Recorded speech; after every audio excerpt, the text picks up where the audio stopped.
Congressman Todd Rokita is asking Greater Lafayette business leaders to help him reform the economy. News Channel 18's Tiffany Dismore sat down with Rokita and has more. Tiffany.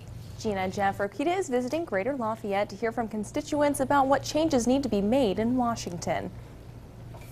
Indiana 4th Congressional District Representative Republican Todd Rokita says one of his top priorities is to bring down the country's deficit and add jobs. He says one way to accomplish that is to ask businesses in the thriving Greater Lafayette area for feedback. Business leaders in this community can help me by pointing out those federal regulations and those federal laws that are hampering the free market, that are prohibiting and hindering them from hiring more people. Rokita spoke to many of Tippecanoe County's businessmen and women, and they had input to give the congressman. We actually submitted a letter to the congressman a couple months ago with a list of regulations that we feel are overly burdensome, really, that really restrict business, not just ours, but other businesses.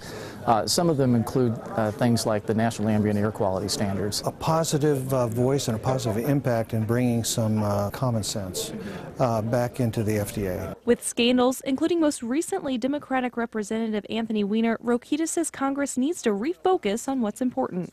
Congress has such a low approval rating, not undeservedly.